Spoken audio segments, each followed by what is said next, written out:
Hello and welcome.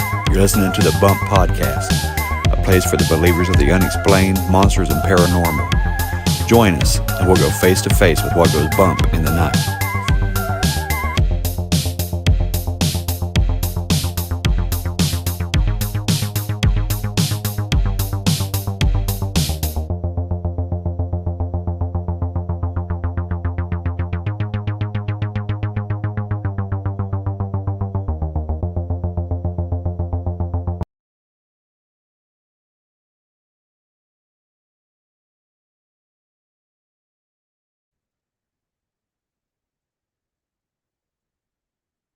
Hey there, believers. We've got a great episode for you today.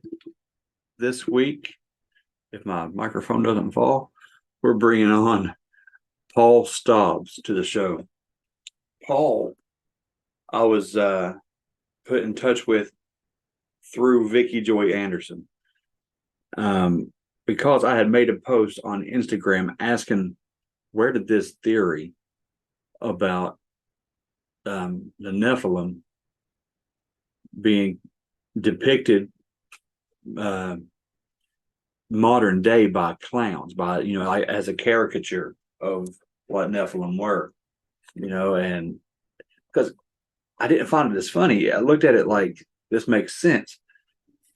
The height, the red nose and mouth from the eating victims, the elongated heads, that fear that some people have just seemingly built into them, this primal fear of clowns.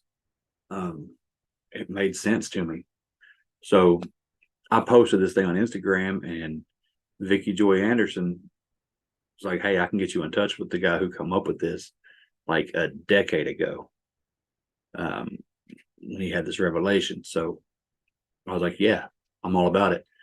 And it seemed like it wasn't a couple of hours he had messaged me, and I was like, awesome, let's do this.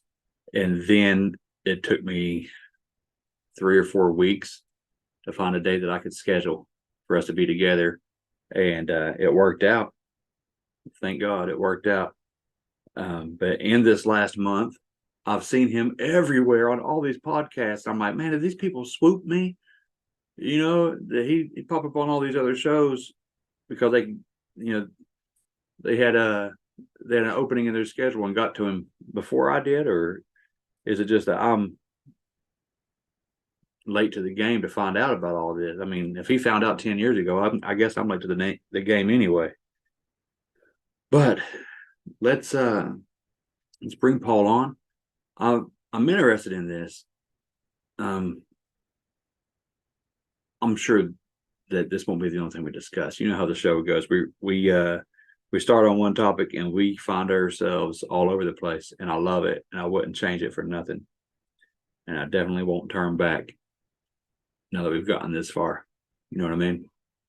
All right, I love you guys, and let's go ahead and bring on Paul. All right, Paul, we are recording now. How you been?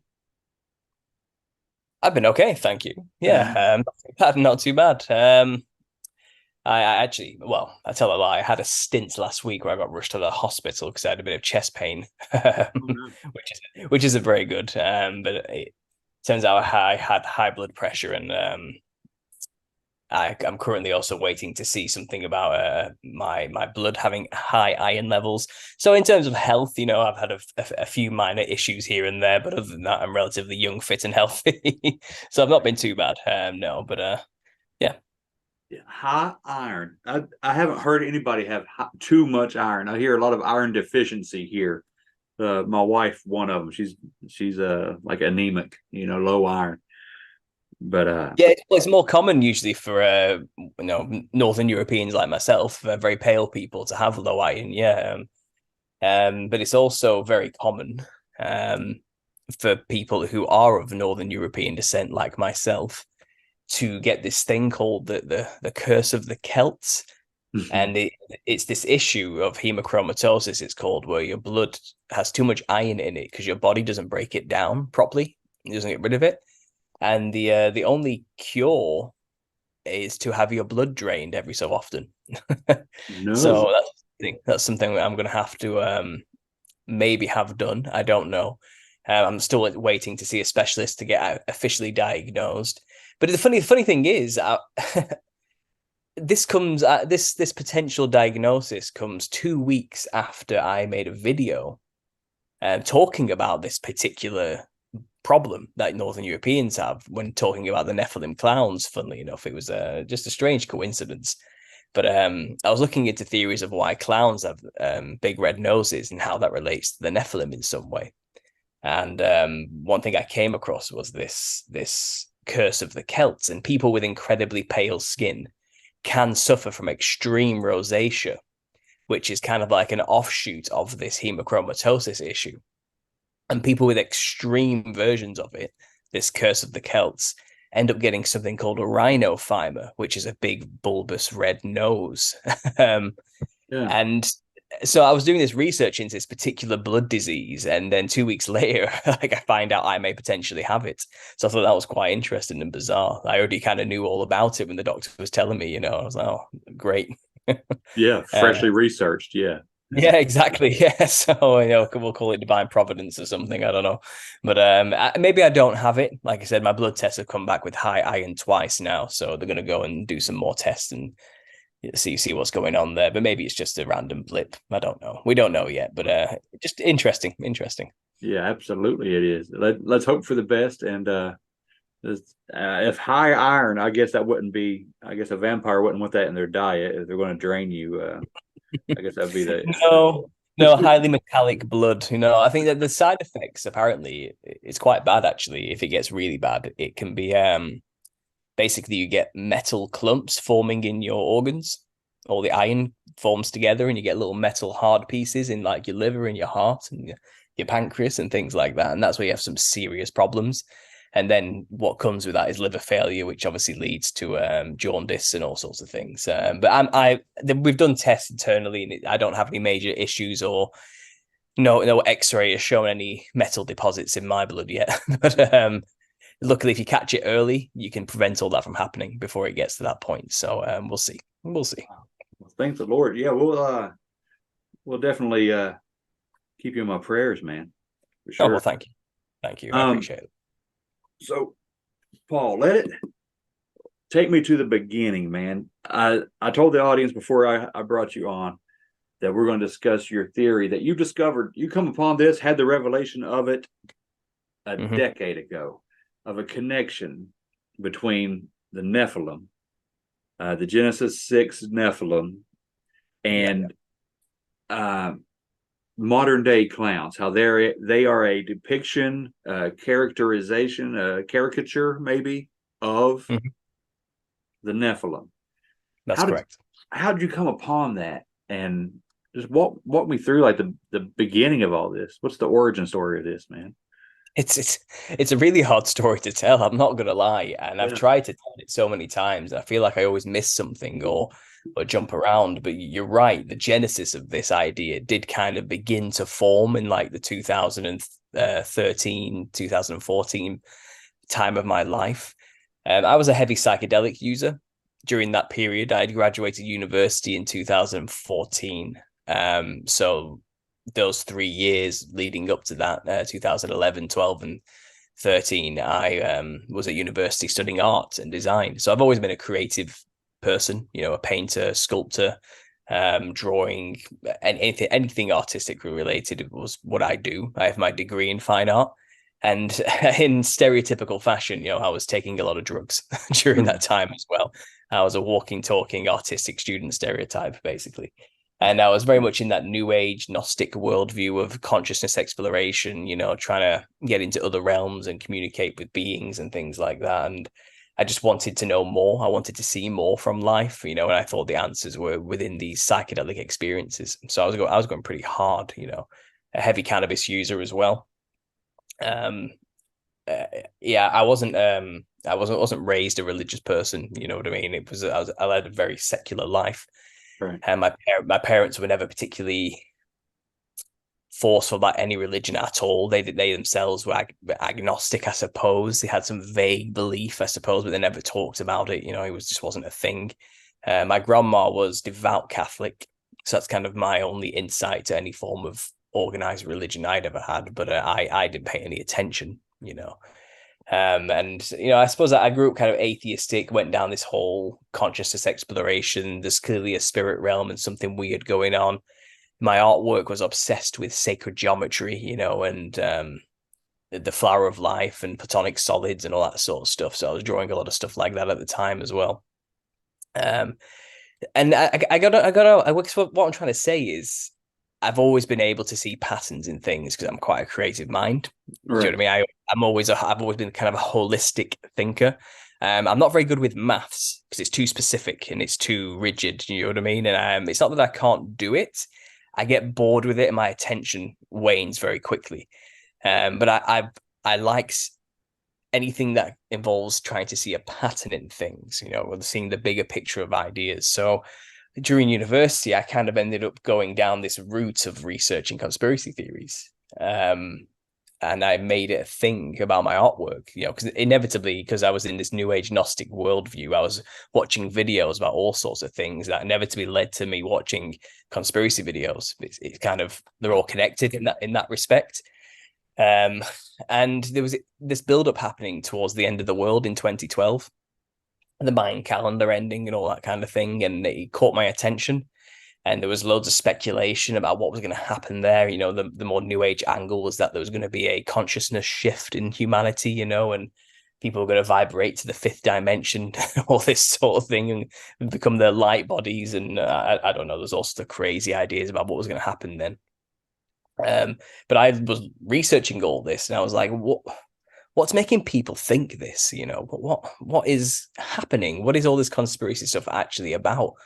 And that's where my journey kind of began to answer those questions. I dive deep into it, and as time went on, I kind of researched everything. I went down to every single topic and rabbit hole I possibly could, and just seeped myself in it.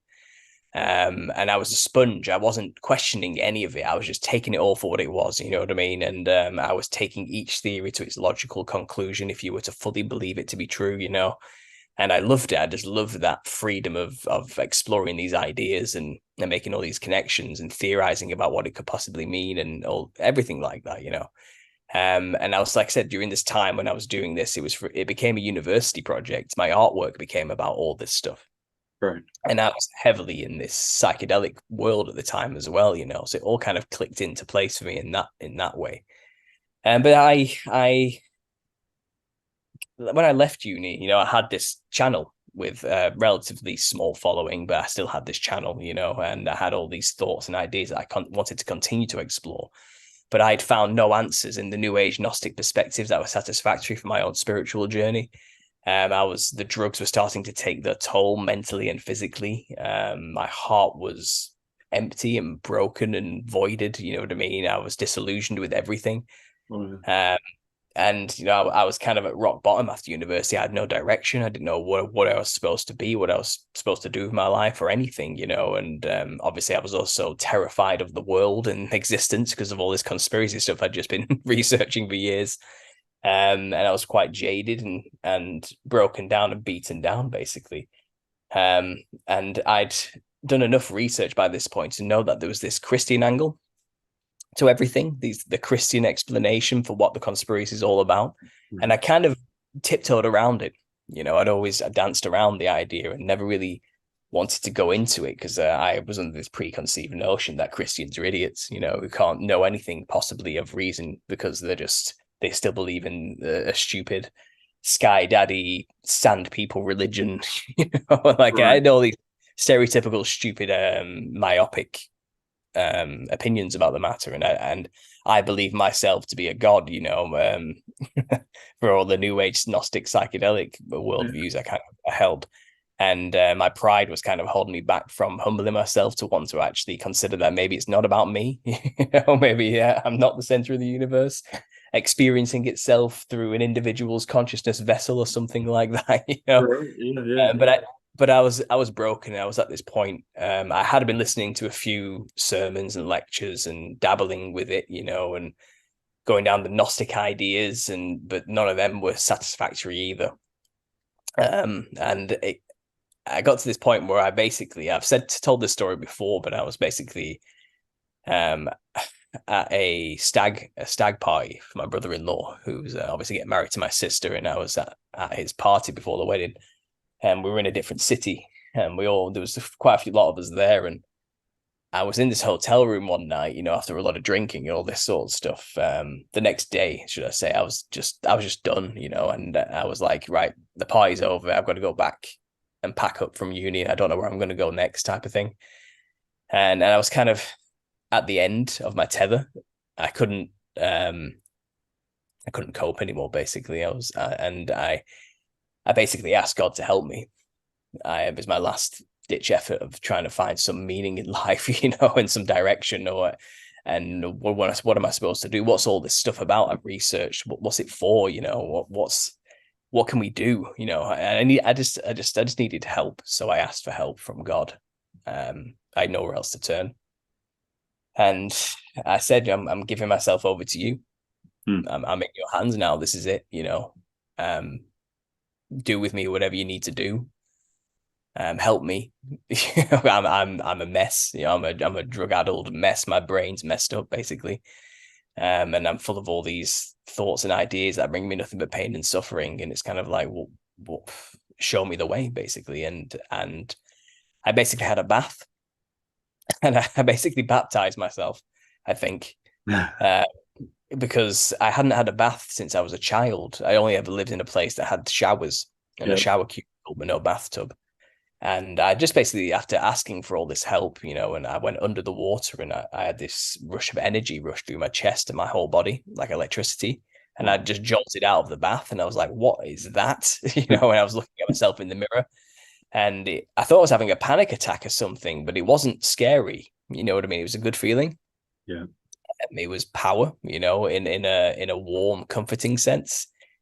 And then it left quite suddenly, And since that day, that time in 2014, I think it must have been March 2014 or something like that. I'm trying to think of the timings of everything when I would have left university. I did have the date written down at some point, but I forgot it. But that was basically the day my entire life became, centered towards God, basically, and Jesus, and studying all that angle into the conspiracy. And that's where my channel took me as well. And I lost all my addictions during that time. I haven't touched a psychedelic since that day. I've not. I'm a different person, and I don't smoke. I don't smoke anymore at all. All the things that I used to take pleasure in, I just don't anymore. Everything changed, and it was a long process. Don't get me wrong; it didn't happen overnight. Everything, but God's been working through me in a way that has changed me for the better since then. A decade later. And my research obviously took me down this strange path. So I'd already, like I said, I already had this psychedelic understanding of the world. I'd already been seeped in the occult, and I was well aware of these things called DMT gestures that people saw when they took dimethyltryptamine, this powerful psychedelic. And I'd also taken salvia as well when I was even younger, when I was 17, and that was even more powerful. And I'd seen some things then as well. I remember distinctly the manic laughter that I would howl when I was on salvia, and I had no control over it. My body would just laugh manically, and it's a real common side effect on that particular drug. So, I'd already had that experience personally. I'd already seen that there was this fractal spiritual realm that existed, which entities supposedly were within.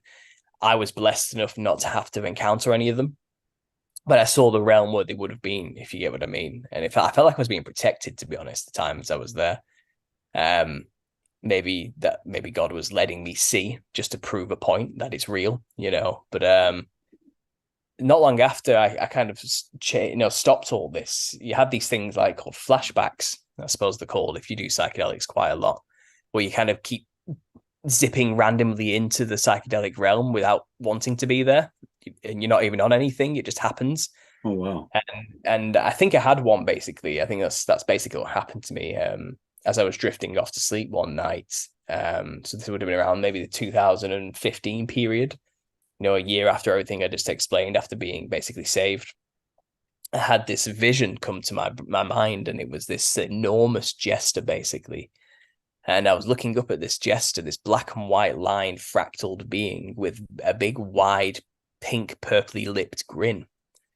And it had these huge glowing golden eyes that were like reptilian in shape, angular in shape, like an Egyptian eye would be drawn, you know. Mhm. And it had this skull shaped like jester horns, like a jester hat. But it wasn't. Its skull was physically shaped like that. You know what I mean? It wasn't wearing a hat or anything. It just had this very oddly shaped skull that looked very reminiscent to how a jester's hat would look. And I just saw this being for 10 seconds, and I was looking up at it. It was enormous. This wasn't just right in front of me, my height. It was a giant, you know. And just as quickly as I was there, I was back in my room, you know, and I was like, what was that? You know, so I keep having these moments given to me from God where my immediate reaction is, what the hell was that? You know, and I didn't know what to make of it then, any of it, you know. It was just something that happened to me that I kind of put into the back of my mind. And I never forgot. You don't forget something like that, you know what I mean? I actually drew it. And you can see on some of my earlier works, my first few videos, when I was kind of getting all this down, I showed the drawing in like episode 1 or 2. I can't remember, of my 40 episode series now.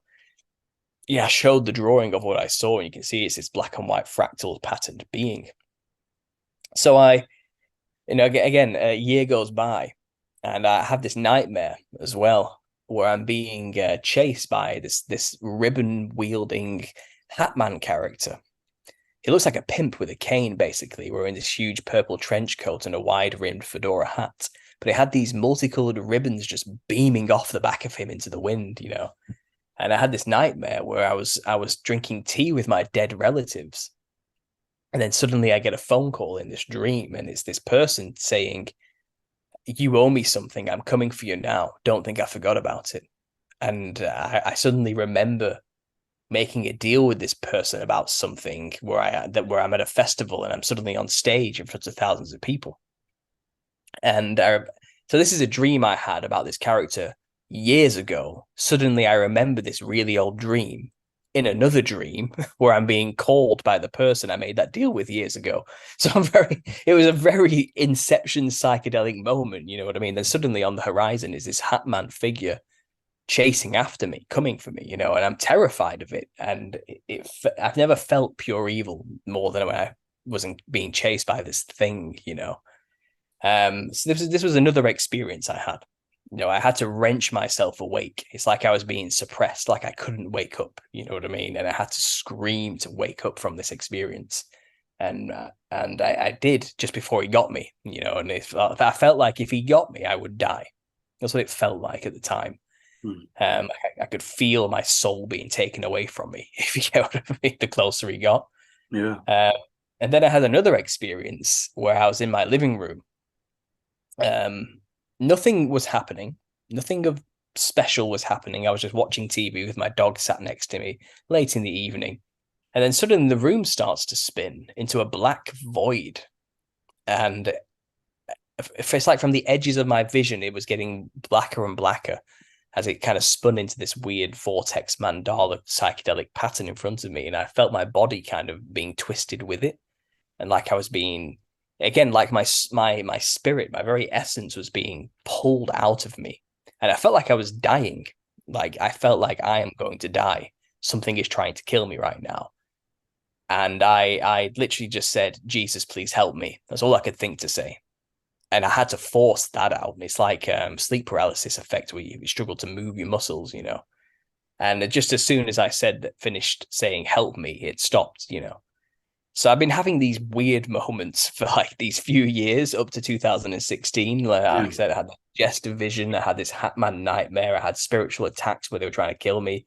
I had Jesus saving me, you know, and just I'd had this background of psychedelic abuse where I basically saw a lot of spiritual trippy things. And something happened in 2016. By this point, my channel was coming along. I was making a lot of videos about all sorts of spiritual warfare topics and doing research into the Nephilim and the history of the Nephilim. Reading a lot of Gary Wayne's stuff, you know, his book. And I was arming myself with a lot of knowledge during these years, which is probably why I started getting all these spiritual attacks. because I kind of used to be on their side, if you get what I mean. I used to be a vessel for them. Yeah.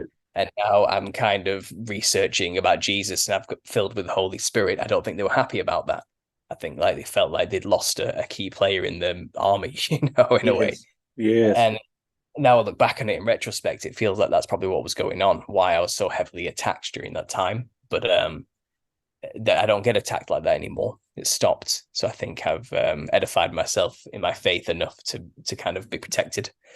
But during that tumultuous time where I was a baby Christian, still learning a lot of things, still losing a lot of stuff, still getting rid of certain addictions, all that type of thing, going through the motions and the process, I was in the middle of this spiritual battle for my very soul, basically. I still had vices and lusts and addictions that needed to be dropped, So there was an internal spiritual battle happening within my own mind and body and in my life. And I had all these, so like I said, I had all these experiences which were very involving demons, spirits, clown-like jester entities and Hatman ring master entities, and weird stuff was happening. I was heavily just digging into Nephilim research, and suddenly in 2016, there was these mass clown sightings happening everywhere.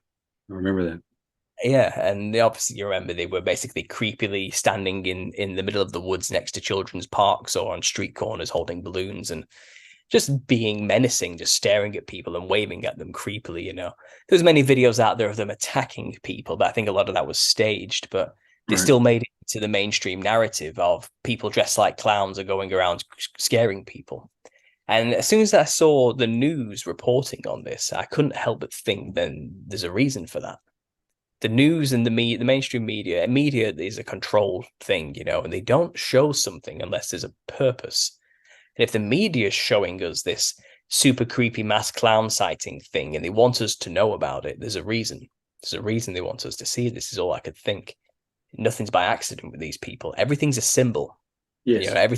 Everything's a message to them, to the people who were initiated in their secret societies. For us, the profane masses, as they see it, we wouldn't understand the symbols even if it was right there in our face. But these encoded messages are in things like media for those who do know to get the message, So there's something about clowns being sighted that they wanted us to know about. And I guess because of all these subconscious experiences I kind of had throughout the years, I just was compelled to say clowns and Nephilim, demons and clowns, this demonic clown phenomena. I think around this time, It was coming out as well.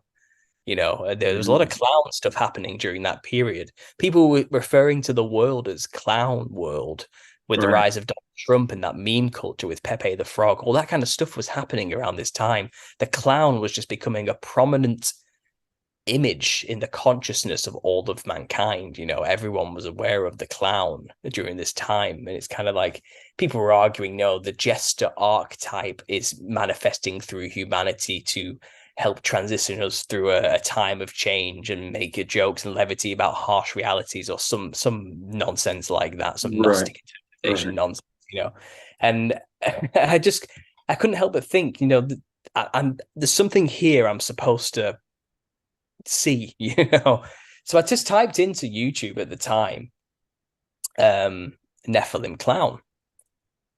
Something like that. I was playing around with variations of demons, Nephilim, clowns, and jesters and stuff. And I came across this video, and it was by a channel. I think they were called the Conspiracy, the Epic Conspiracy. That's what the channel was called. And I just recently looked it up, and it still only has like 50 subscribers, and isn't anything. It's not really a channel that's serious in any way. But this guy made a video on there.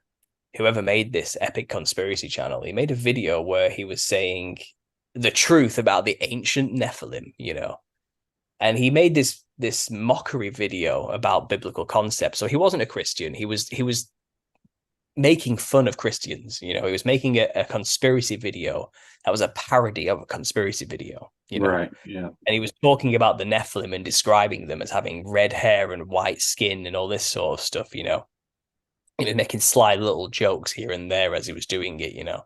And he said there's only one logical conclusion. The Nephilim are killer, crazy, interdimensional clowns here to kill us all or something like that. You know what I mean? And he wasn't making any connections. He wasn't trying to be serious. He wasn't thinking about the words that were coming out of his mouth. He was just making a joke, Right. an observational joke. And I realized something clicked. I went, hang on, you're onto something here, I think.